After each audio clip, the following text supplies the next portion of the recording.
Pa ja konkretno obilazim 17 sela i radim krug od nekih 115-120 km. Mora se obiti sve, nitko drugi ne ide, pa onda ljudi imaju potrebu, a nama je to posao. Ja osobno na svom terenu mogu nabrojati puno ljudi koje sam izgubio, smrtnih slučajeva gdje sam isto izgubio kupce, tako da malo pomalo to sve ide prema izumiranju.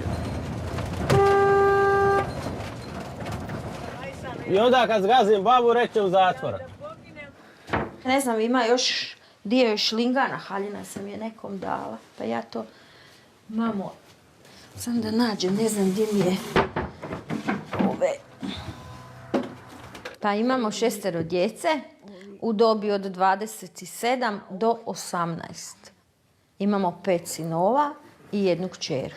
I evo, trenutno sam sama, s obzirom da je muž terenac koji radi na 14 dana 14, a djeca su se odselila svako svojim putem.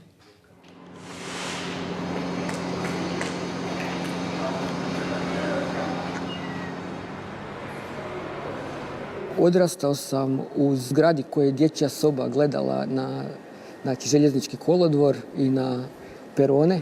I Vinkovci su poznati po tome što je pričalo se da svake minute prolazi po jedan vlak, da li teretni, da li putnički, da li brzi ili ubrzani, sve do rata. Znači, Vinkovci imaju 6 smjerova, znači, odakle se račvaju, jel? Znači, Zagreb, Osijek, Erdut, Beograd, Gunja i Županja. Međutim, nakon rata kolodvor je ostao pust, zarastao, ostala su nam samo 2 pravca, za Zagreb i za Županju.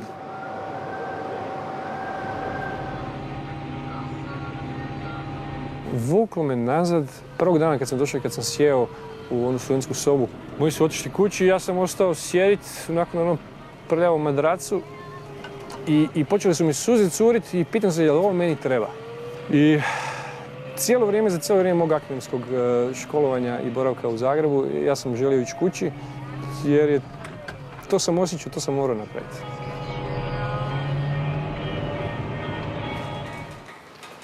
Ostao sam zato što ja imam posao. Imam trenutno i radim posao koji volim, jel? Držim još jedan. Držim recimo kao neki rock klub u Županji. Bavim se tetoviranjem. Tu su mi još donekle ostali i god koji prijatelj s kojima radimo neke čak i projekte da nam nije toliko dosadno ovdje u Županji.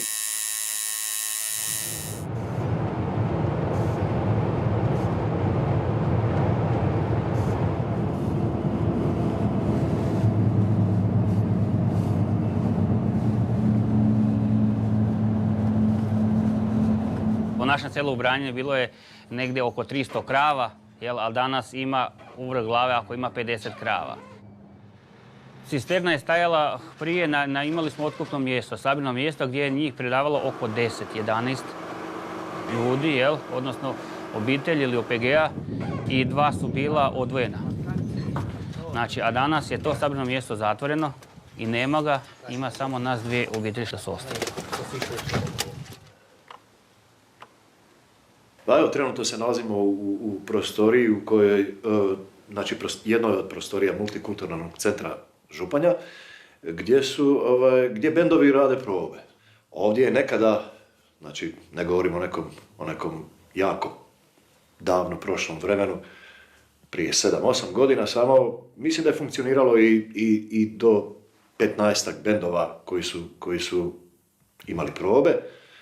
Danas je taj broj smanjen, ja sad ne mogu točan broj reći, ali bitno je smanjen u odnosu na to neko vrijeme. Po ljeti radim sezone, odradio sam već 13 sezona na Kvarneru. Ovo ljeto sam radio u Novom Vinodolskom, otišao sam za vrijeme Uskrsa i vratio sam se u listopadu. A po zimi sam u studiju, zajedno sa kumom imamo bend i snimamo sada pjesmu i tako prezimim. Trenutno sam na zavodu za zapošljavanje, nezaposlen sam. Ovo je škola u Sovskom Dolu u koju sam došla prije 19 godina raditi. Pa vjerovali ne, ali mi smo sad u razredu bivšem. koji je sad malo prenamijenjen u mjesto za boravak. A bio je nekad razred, veliki, isto kombinacija 4 razreda, svih godina koliko je trajala škola, kako sam ja bila tu. Trenutno imamo oko 50 krmača i godišnje bude oko 800 tovljenika. Radimo oko 85 hektara zemlje. Tude sijemo žito, soju i kukuruze, većinom sve za vlastite potrebe. Radimo ja, žena, otac i majka, svi radimo zajedno tako da uspijemo nekako. Nemamo se šta žaliti.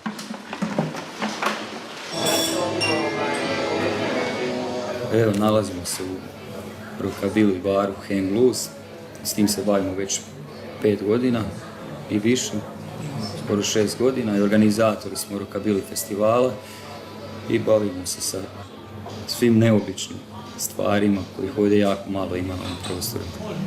U biti, ja bih rekla da nam je ovo neka platforma za sve što nam padne na pamet, kreativno, zanimljivo, drugačije. Ovo mi je jedna od tužnijih svinjokolja kako gledam kako je prazno dvorište. Ostali smo samo mi muški od 50 i nešto godina. Da nam nema ekipe, da nema djece i vriske kako je bilo nekad kad smo radili. Kako su stari znali zapjevati. A danas samo šutimo i svi gledamo u mobitele kad će doći poruka od sina iz Njemačke. Tata malo, napravi malo kobasice da budu ljute ili mi napravim i ovako ili onako.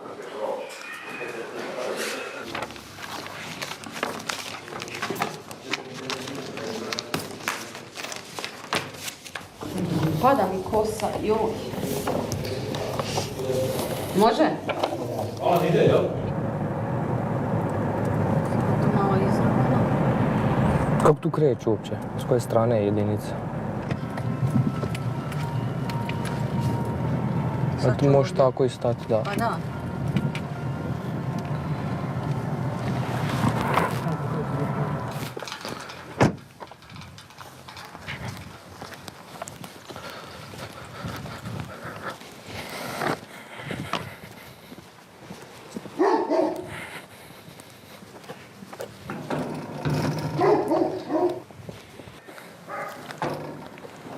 Kućni broj 17, tako? 17. Da, njih ni nemam na popisu. Onda vjerojatno nisu duže vremena vam.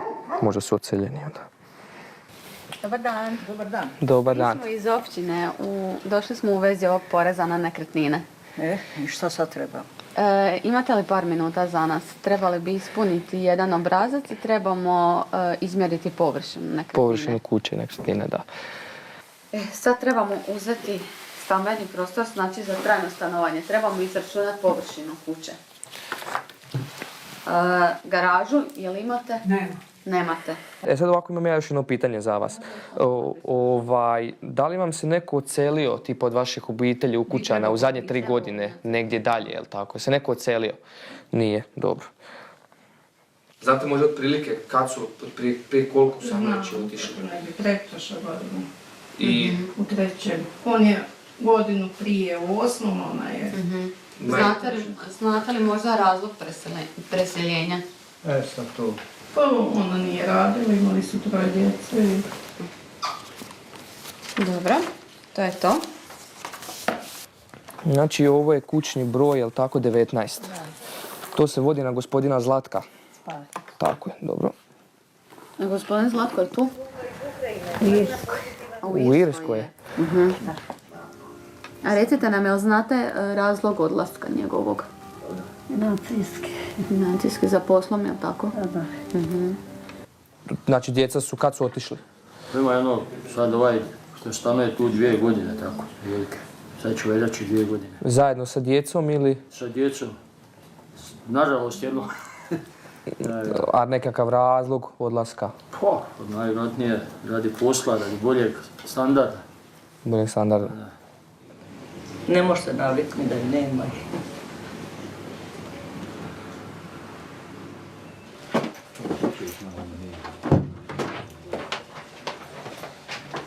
Otišla je doktorica, otišao nam svećenik, odošli nam svi. Pa šta će to tako mora biti? Došlo ludo vrijeme neko. Ali mislim da nije ni tamo lijepo. Jer ja imam sin koji je tamo otišao pa se ne fali baš da je tamo lijepo. On je u Njemačkoj. Ali mu nije baš bajno. Pa ja sam pitala, ja baš pitam to. Sve ja njih ispitam kad on dođe, koliko to šta košta. Kaže skupo je ovdje, pa je skupo. I treba da bude skupo. Pogledaj ti zemlje neobrađene bašća, koliko žena u selu živi, neće, kaže nisam luda rad bašću, mrkva je 2-3 kune. I ja sad slušam, bit će kila jabuka 18 kuna, nek bude. I 28, zato prazno zemljište stoji što nisi posadio 5-6 voćki da imaš. I onda kad mi se takvi žele, ja njima ne vjerujem. Ne. Ljudi se borili da se sačuva od neprijatelja, a vid sada ostavljaju širom, otvorna vrata, nek ulazi nam ko hoće i nek zauzima nam našu zemlju. Je li to u redu? Nije malo.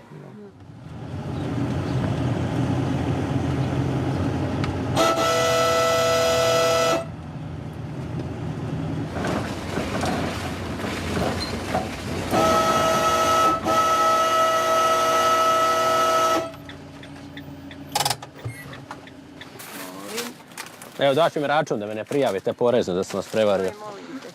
Jedan kruh. Može. A zašto nemaš mandarina? Propao je biznis. Mladi selo iz Neretve nema ko brat.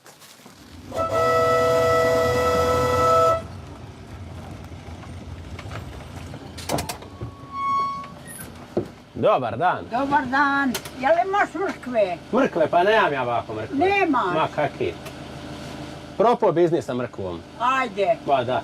Ma da. Demo onda jedan paket šibica. Tog ima. Drvna industrija radi punom parom, samo šibice prave. Da. Pa eto, ajmo sad reći konkretno danas, ono prvo selo Gradište što smo vozili, tamo je znalo sigurno 30-40 kuća izaći svaki dan. Sad ne znam da li 10 kuća izlazi. Eto, to je za 4 godine. Mada moji kolege već po 10 godina voze i jako se veliki gubici. Selo gore Duboka gdje smo bili, tamo iznad onih vinograda, tamo ima, mislim, više praznih kuća nego punih. A kad sam ja počeo, to prije 4 godine, bio je omjer drugačiji. Bilo je više punih kuća nego praznih. Tako da, evo, ja ne znam šta ćemo doživjeti za 2-3 godine, da li ćemo imati uopće za koga voziti. Kad vidite i sami, to sve ljudi 70-80 godina i realno gledajući, oni ne mogu živjeti duže od 5 godina, 10. Isto prođu kroz selo, prosviram, izađe 5-6 kuća i to je ono, kupe ono osnovno što moraju i...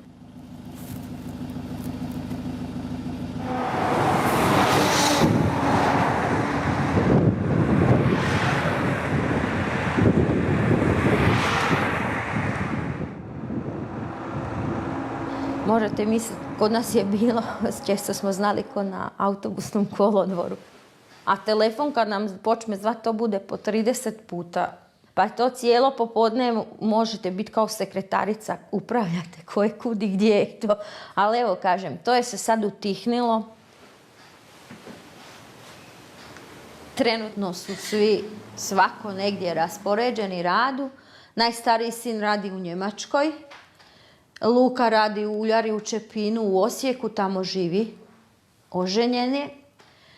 Pavo radi u Dubrovniku na turističkoj sezoni i sa sobom je povukao svog brata Mateja, koji isto radi u Dubrovniku.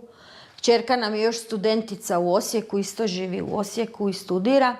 A najmlađi sin je završio za pekara i sad već radi, evo, 2 mjeseca u Puli, kod Pule u Galižani u jednom mjestu. Polagali su nadu da će se ovdje otvoriti nekakva radna mjesta podobna za njih, s obzirom da se priča da je se toliko puno iselilo. I oni su se maksimalno zadržavali tu oko nas, jedan sin je tu malo radio. Radili su neke sezonske poslove, u biti ništa konkretno. Tako da su se odlučili, vidjeli su da ovdje nema nekakvog u daljnjoj budućnosti nekakvog zaposlenja i onda su jedan drugog u biti povukli. Po struci sam prehrambeni tehnolog. To mi se činilo kada sam birao, znači završavao sam gimnaziju negdje krajem 90-ih godina, to mi se bilo je nekako sigurno zanimanje jer se tada smo mislili ući ćemo u Europsku uniju, bit će puno tvornica, znači prehrambena industrija Slavonija, žitnica Hrvatske, da neće biti problema uopće za posao. Međutim, kada sam završio fakultet, pokazalo se da to baš i nije tako.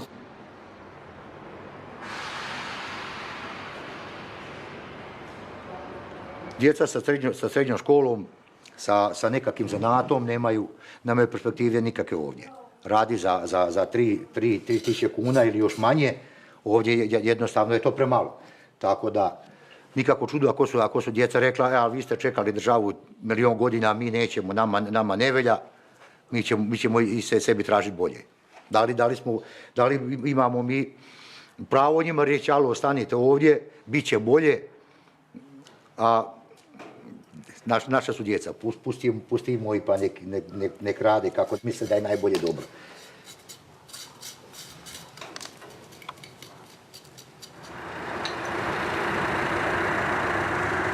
Županja je gradić koji je po zadnjem popisu stanovnika imao blizu 12.000 stanovnika. Po nekim zadnjim podacima ima otprilike 30% manje stanovnika nego tada, znači radi se o razdoblju od 6 ili 7 godina, znači to je dosta kratko vrijeme. Možda je greška u par postotaka, ali tu smo negdje, znači danas se radi o nekakvih 7, možda i manje tisuća stanovnika. Kada bi to stalo na ovome, mada je tragično, ali još bi bilo dobro. Međutim, ovom progresijom mi ćemo dosta brzo doći i do puno većih postotaka, a to je onda je riječ o egzodusu. Svi okolo se sele, nema posla u selu, nema od čega se živjeti, mlade obitelji napuštaju selo. Tako da ne znam da li nas ima i 200 u selu, gdje nas je prije nekad bilo do 700. Sa tom politikom što se provodi, da li će biti još i 200 nas ili će nas spasti ispod i 100. Naših puno prijatelja i poznanika i samih gostiju kafića mladih je otišlo van. I to su brojke onako, stvarno da se zapitaš što se događa. I ti ljudi fale. Da li je to trend ili da li je to stvarno neko da mora otići da bi opstao, da bi živio, da bi jeo. Mislim da to nije baš sve tako crno-bijelo i da ima različitosti zašto je neko otišao van.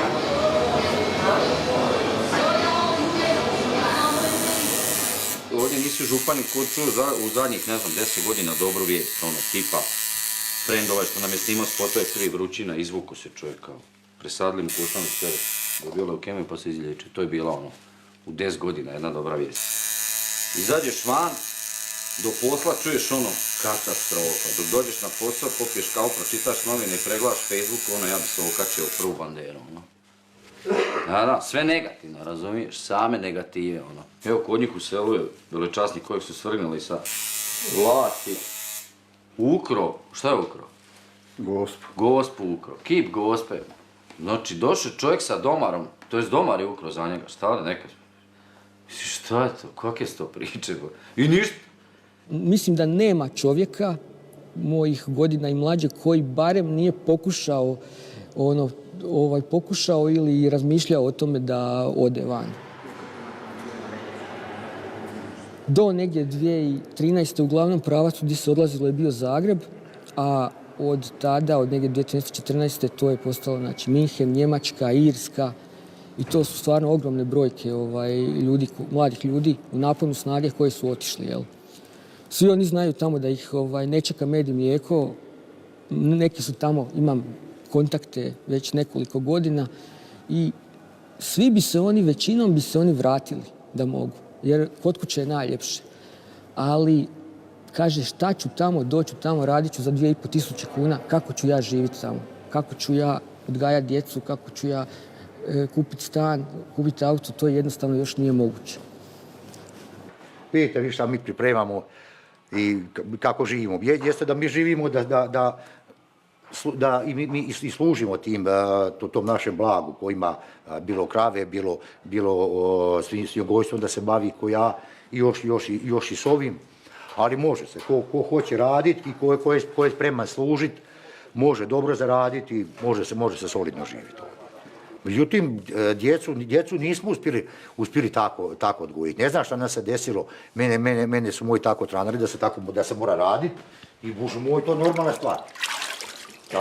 Gdje smo mi pogriješili i sa djecom i politika što je pogriješila, sve skupa, to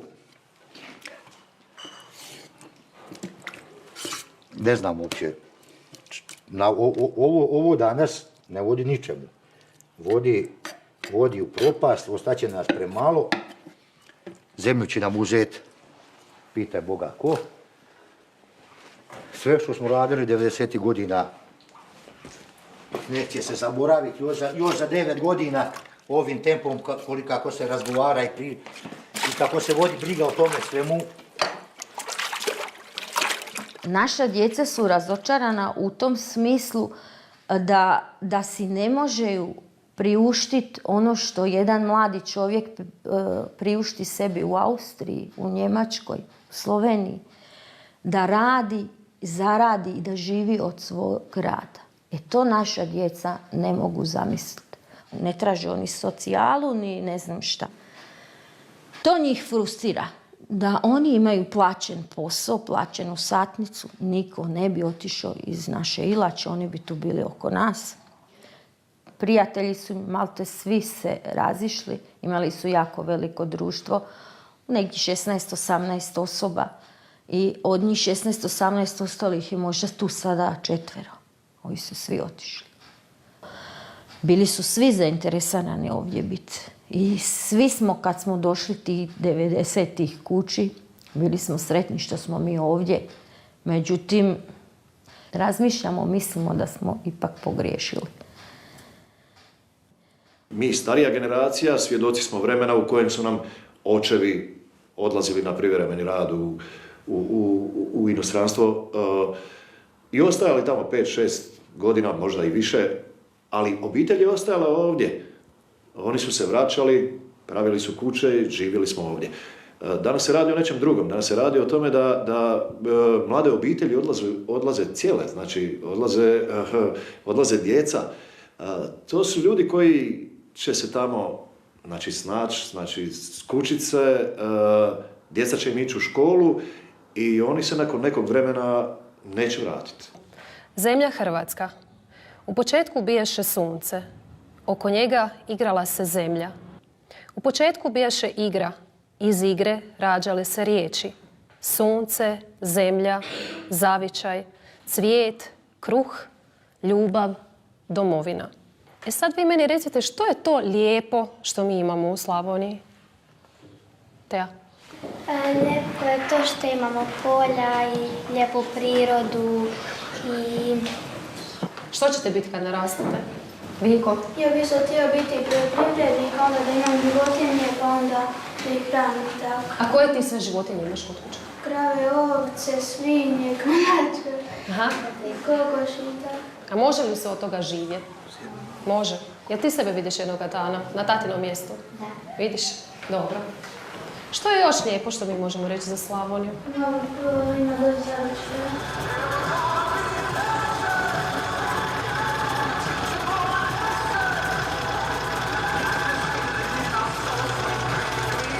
Pokušaj i pogrešaka najviše je bilo u biti u samim početcima gdje sam ja eksperimentirao s čim ću se uopće početi baviti. A da to nije ratarstvo. Koje povrće to mora biti da ja to proizvodim, pa je to bilo od karfiola, od brokule, kupusa koje su propali, paprike za ajvar koja je istrunila, salate na otvorenom koju je kiša potopila, od batata kojeg su isto tako pred vađenjem apsolutno 99% pojeli miševi. Tih nesretnih lubenica po kojima je Ilača poznata od prije rata i gdje smo pokušali se ostvariti, propala je i ta priča gdje je led pa suša sljedeće godine. Nakon sam rekao, ajmo malo sad stati na loptu i onda sam se malo skoncentrirao i onda se rodila ta ideja za taj češnjak i tu sam sasvim drugačijim metodama započeo biti tu proizvodnju. Problemi su počeli kad je cijena mlijeka pala. Znači, bila je cijena možda malo, kažem, previše. Jer bila je, kad smo dobijali 4 kune i 30 lipa sa tvorničkom premijom i državnom premijom. Ali kad je cijena mlijeka pala na kunu 40, kunu 50, ljudi su odustali jer su ušli u kredite i nisu mogli isplatiti ni to što su imali. Za prešaltat se sa ratarstva na nešto potpuno novo treba imati muda. Evo, moram to tako reći, zdravoseljački. Treba imati hrabrosti jer vi morate apsolutno primijeniti svu tehniku kojom raspolažete ili kupiti novu mehanizaciju i to su opet velika ulaganja, opet nekakvi počeci i mnogi poljoprivrednici se na to ne odlučuju, nažalost. Ali to je i za očekivati, ne možete od svakoga očekivati da će se prilagoditi. Pa od našeg posla se može živjeti dobro i lijepo. Jest da se moram svako jutro i večer ići smraditi u svinjaru i raditi okolo naokolo i šta ti ja znam.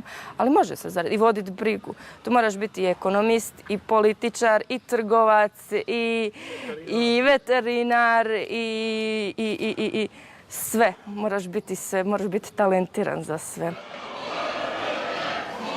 Nemam šta kuka, dobro mi je za sad trenutno. Radi se, naplati se svoje uredno, nema se šta kukat. Imam svoju mehanizaciju, nisam prezadužen, tako da... Poticaji nikad nisu bili moja vodilja da započnem ovu proizvodnju. Oni su apsolutno nebitni i poticaji kao takvi bi se u velikoj mjeri trebali možda i ukinuti zbog toga što su postavljeni na krivim temeljima. Plaćaju se po površini, ne plaćaju se po prinosu. I onda vi imate, u biti oni ne služe onom čemu bi trebali služiti kao poticaj, oni ne potiču proizvodnju, nego služe i služili su uvijek u prošlim vladama kao sredstvo za kupovanje socijalnog mira. Kad vidite poljoprivrednike koji su izašli na ceste zbog neisplate poticaja, onda se odjedanput nađu nekakvi novci, isplate se poticaj, svi odu kući i idemo iz početka. Imali smo i još uvijek imamo dosta problema sa pronalaskom ljudi. Mnogi imaju različite prohtjeve i znaju da radne snage više nema i onda si dopuštaju da postavljaju zahtjeve poslodavcu umjesto da je obrnuto.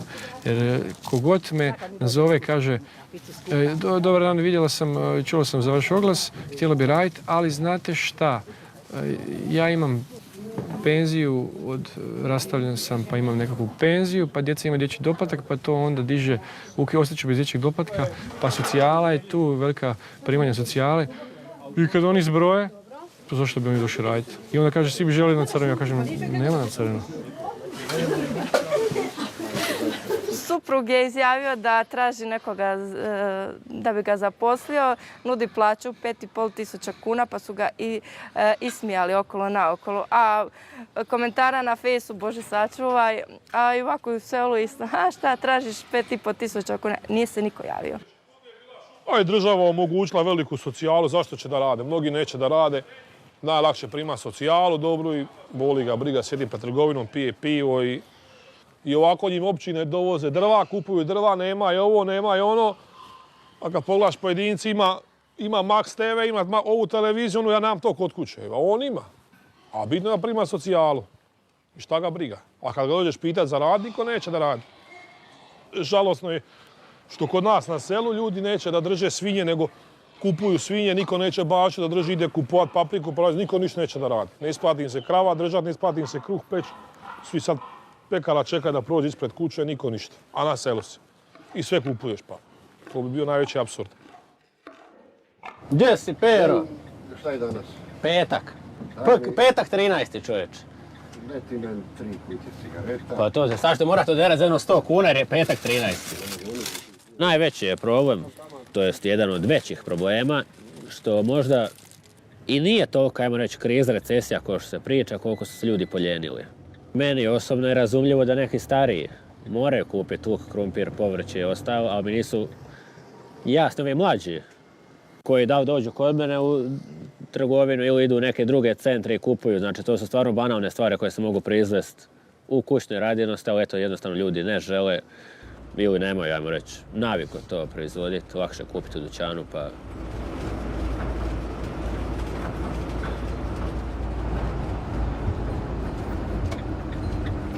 Evo ja i supruga imamo 2 djece.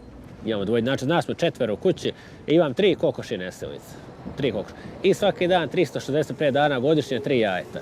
Mi ta 3 jajeta ne možemo potrošiti. I to bi mogla svako domaćinstvo, a stvarno 3 kokoši ne traže ništa.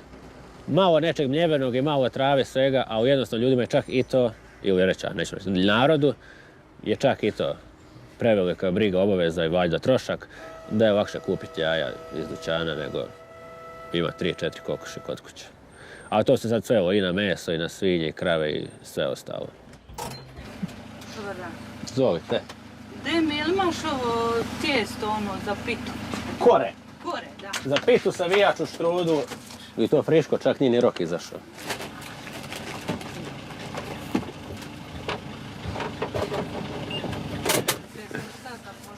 To je to, narod. Evo vam i ovo, pa se vi raskusurajte ko je koliko dužan, a ja odo dalje. Ajde. Vidimo se sutra, ako šta zatreba. Ima nešto sad i onoj, nazovimo to ljenosti ili ne znam, neće se niko malo potruditi da nešto radi, jer sve to zahtjeva. Recimo, mi to sve volimo, mi radimo s voljom, mi imamo puno životinja, ali svaku životinju treba nahraniti, očistiti, napojiti. Svako je treba vidjeti da li treba nekakve parazite rješavati. Ima puno posla oko svake životinje. Sad puno ljudi nema ni djece više, ima jedno dijete ili ni jedno dijete ili je to obaveza. Jer i s djecom ima puno posla, tako ima i sa životinjama puno posla. A onda je bolje recimo biti bez tog pa si bez brige. Možeš putovati, možeš, ne znam, ako možeš. Mi koji bi htjeli raditi, imamo problema sa zemljom.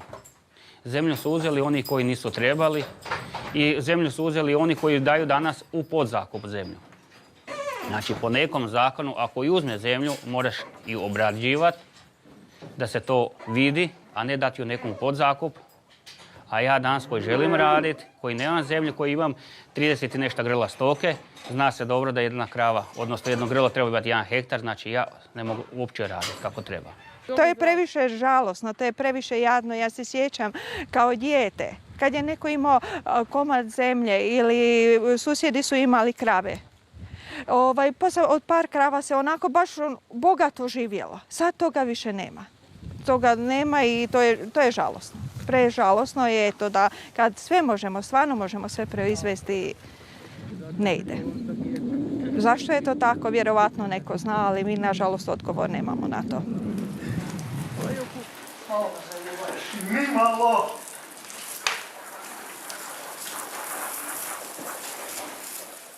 Govori se u Hrvatskoj, konkurentan proizvod nije preskupa radna snaga i mi se ne možemo tu naći. Čovjek otiđe preko granice, on je radnik, tamo ima 3 puta veću plaću nego ovdje, a njegov proizvod ekstra konkurentan. Gdje je kvaka? Je preveliki porez ili su poslodavci prelakomi da sve stavljaju na stranu, ne znam, i to bi se moralo izbalansirati, jer ne može jedan njemački proizvod biti konkurentniji nego naš ako čovjek ovdje radi za 3 eura na sat, a tamo radi za 12 ili 15. Opet sve od početka, a? Sve isto. U kući mi je. U kući mi je kuna, jer plaća mi je 1800 kuna. U kući mi je škripa, jer plaća mi je 1800 kuna i 49 lipa. Što se tiče moje branše, mog posla, meni bolje da u 4 mjeseca više zaradim kao ovdje što bi trebao raditi godinu dana zbog tog bakšiša manče. I plaće su veće u ugostiteljstvu i onda mi je bolje da radim sezonu, a i volim, lijepo mi je živjeti na moru i ja sam onaj od onih koji ne želi ići u Njemačku i Irsku. Ja obožavam Hrvatsku, meni Hrvatska je najljepša zemlja, obožavam more, naše more, dobra mi je klima, dobra mi je hrana, lijepe su žene i ja ne želim ići u Njemačku i Irsku. Želim osjetiti ovdje, to je moj jezik i najbolji jezik, znam, to je hrvatski. Ovdje je, što je najveći problem, najsigurniji posao, i zapravo jedini siguran posao je posao državni, znači u državnoj službi, što je u stvari žalosno, jel? Znači, oni jedini mogu biti sigurni da će dobiti relativno dobru plaću, da će dočekati neku mirovinu.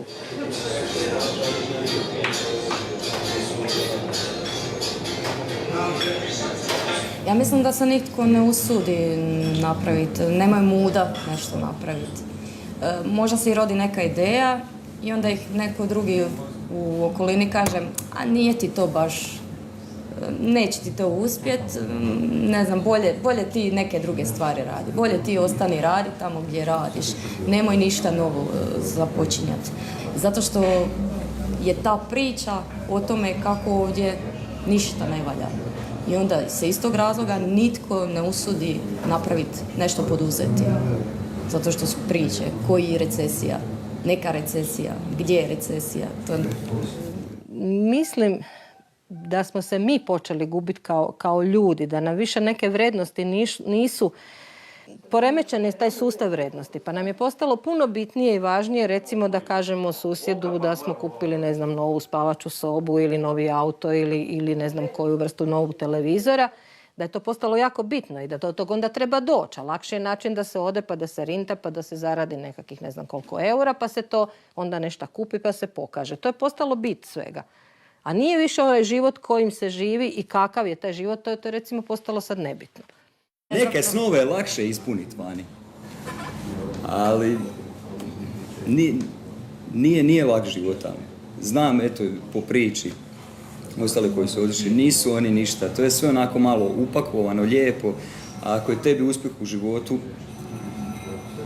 imati neki luksuzni auto i živjeti ko podstanar, ne znam, meni to nije. Meni je nešto stvarati, nešto napraviti svojim rukama, tako da meni vani se baš ništa ne sviđa. Es ist Film. Es ist Film. Odnosno, mi to u hrvatskom kažemo ono je, ali tako nećemo prevoditi. U redu?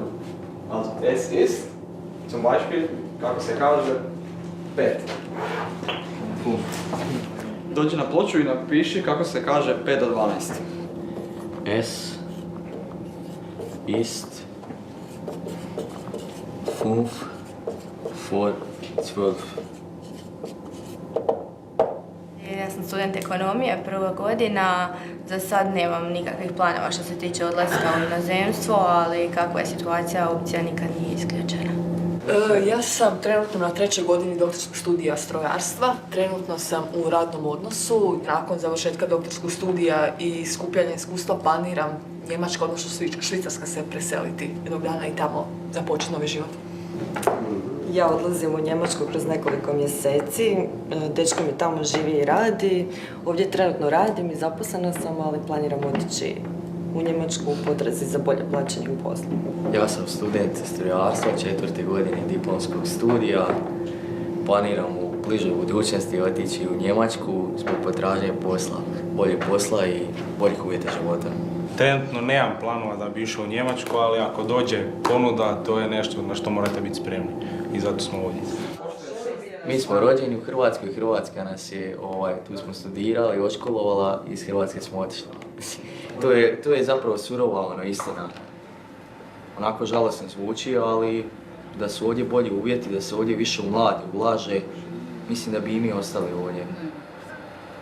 U Švicarskoj su mi sa očeve strane 2 sestrične, jedan bratić, jedna sestrična sa 2 djece, druga sestrična s jednim djetetom sa muževima. Sa mamine strane mi je otišao 3 sestrične, jedan bratić, jedna sestrična s 2 djece i moj rođeni brat je prije 4 mjeseca otišao u Njemačku. Znači, trenutno znam više ljudi i prijatelji i familije koji su vani nego što su u Slavonskom Brodu. Ja imam zaštićen račun, na plaću mi sjeo javni bilježnik bračun. Imali smo kinesku trgovinu u našem kvartu, čak i on isto otišao iz Broda. Zatvorio je Kines trgovinu i on isto otišao. Tako da ne bježe samo i Slavonci, nego bježe i Kinezi i Slavoni.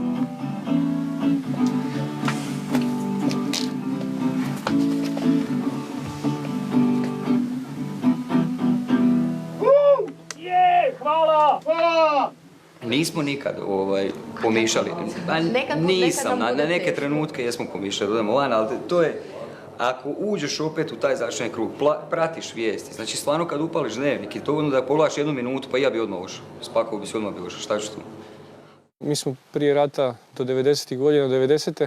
bili poprilično imućni i poprilično dobro stojeći, imali smo sve. Evo, ja to znam da mi roditelji kažu, nama ništa nije falilo. I onda je došao taj nesretni rat, napravio veliki kaos, gdje ste u biti preko noći ostali bez svega i te posljedice osjećaju se i danas. Ovaj istok Hrvatske je ostavljen i prepušten sam sebi i mi se jednostavno na neki način brinemo sami za sebe ovdje. Jer ja sam osjećao nekakvu svetu dužnost da se ja vratim kući i da ja usprkos svim mogućim trendovima moram pomoći vratiti se, moram se vratiti, moram pomoći svom kraju iz kojeg sam potekao. Ja sam tu rođen, ja sam odavdje, ja nisam iz Zagreba. Ja sam tu. Kao da smo izgubili svu vjeru da se ovdje nešto može napraviti. Ja ne želim vjerovati u to, ja ne vjerujem u to, ali ta apatija koja se događa, koja se uvukla u nas, je dovela do toga da ti mladi ljudi koji trebaju pokretati stvari ne žele to pokretati ovdje, nego negdje drugdje.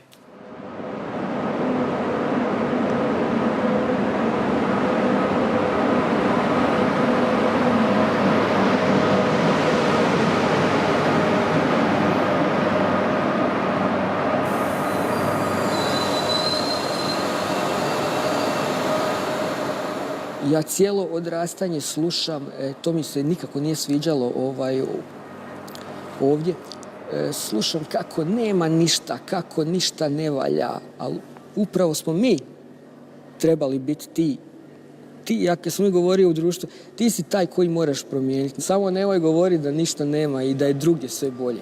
Biće ti onako kako sam napraviš. Tako da mislim da su malo ljudi i sami krivi po tom pitanju i da smo mi Slavonci skloni jako toj nekoj, pa malo smo i apatični i skloni smo govoriti da je sve drugdje bolje, da samo gledamo ono što nemamo. Moramo malo gledati ono što imamo i da od toga nešto napravimo. Počelo mi je paliti trendova, znači za nove godine opet selim još jednom. Među zadnjima. Kogod je mogao otišao, kogod je mogao svoje znanje unovčiti, to što je unovčio. Znači ja pratim te likove po fejsu, to su inženjeri šumarstva ili perfektno sviraju gitaru, pa ih neko tamo vrbuje. Ljudi idu zato što je potražnja tamo negdje za takima velika, a ovdje nikak. Kažem, već bi se raspalo 1 milijardu bendova. Ovaj zadnji što imam, znači 2 lika rade u Vinkovcima cijeli dan. Znači od 8 do 6 rade u Vinkovcima, jedan gitarist je na školovanju u Osijeku, dolazi jednom mjesečno, a vokal nam radi u Požegi. Moleraj. Kad imate probe, imamo probu 1 subotu u mjesecu i to od 6 do 8. I to je to. A kao svi smo iz istog sela, mislim, tu kad pogledaš šta, da ti treba 16.000 poruka da dogovoriš probu, dođe ti više da nikad ne sviraš, ali opet moraš imati neki ventil. Dok nisu legalizirali oružje, jel?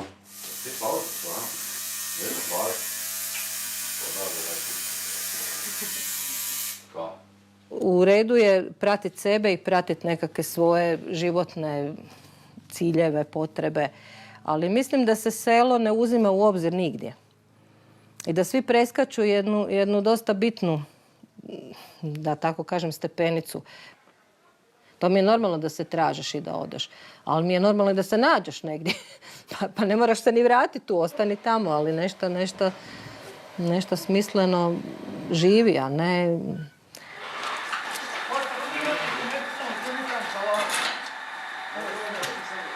Uvijek u povijesti su jedino seljaci i carevi htjeli da djeca nastave njihovo. A došli su trgovci, izvarali jedne i druge. Možda smo previše očekivali 90. godina, da smo bili kao 60-godišnjaci možda zaljubljeni, pa smo očekivali nešto previše. Možda je ovo realnost.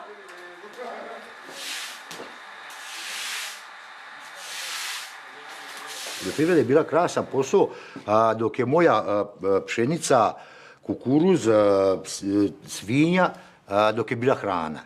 A kad je u ovom našem nevaljalnom sustavu sve postalo roba, onda su seljaci postali robovi.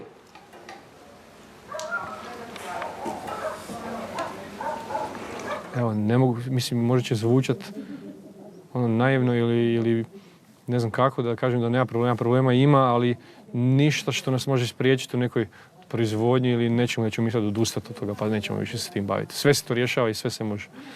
Pa, moje mišljenje da je sramota raditi, da je druge ljude sramota raditi u svinjcu, to smrdi, to nije čist posao doći u ured, pa ću malo tipkati ili tako nešto, ili u trgovini. Ja sam radila prije u trgovini, znam kako je naporan posao tamo.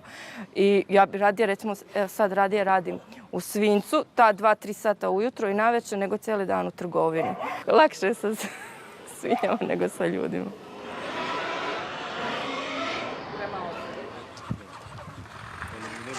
A mislim da je ova cijela generacija koja je sad još recimo mlada da ima djecu, da je to sve taj gledalački mentalitet koji je navikao da se sve događa negdje izvan njih i da oni ne mogu ništa. I to stvara taj osjećaj da oni ne mogu ništa. I onda jedan krene u Njemačku i kaže fino, tam sam zaradio 2-3 tisuće eura na mjesec.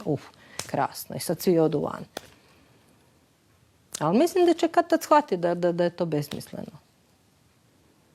Jer zapravo nema ničeg. Ima ta zarada koja se onda subotom, nedeljom malo negdje ispuša ako su mladi, malo se potroši, malo se nešto kupi ono što se pojede,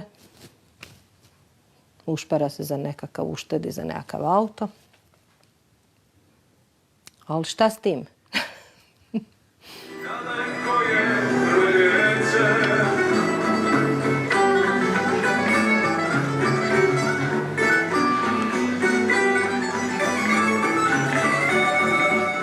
Pa imam jednog prijatelja, starog pankera, koji je otišao u Njemačku i nismo se vidjeli dugo. Nakon 3 godine vidim ga, došao je malo na vikend. Pitam kako je, kaže na bauštelu sam dan i noć, zaradim, ali vjeruj mi, to nije život, ne znam koliko ću moći držati tako. Kaže, ma šta da ti kažem, očajan sam. Evo, koliko sam očajan da sam neki dan si upalio škoru, da me malo vrati u te zvukove rodnog kraja. Eto šta Njemačka radi od ljudi. Ostati u Slavoniji, nešto stvarati u Slavoniji je velika borba, pa sam se da bio našalio da ćemo se pitati ko što si bio 1991. tako ću pitati di si bio 2017. Pa eto, možda mi koji smo ostali dobijemo neku povlaštenu mirovinu što smo tu.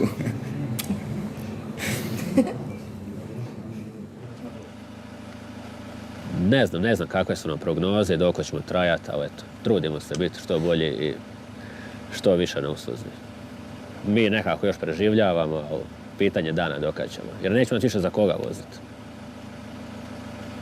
Zašto se ljudi ne žele pomaknuti s mjesta, a mogu, odnosno imaju preduvjete, ne znam. I mislim da su to sve nekakvi ostaci prošlih vremena gdje vam je neko rekao što trebate proizvoditi i raditi, a za nekakvu promjenu i zaokret na druge proizvodnje trebate puno više angažmana. I mislim da se zato ljudi ne odlučuju na te zaokrete i zato je ta Slavonija takva kakva je.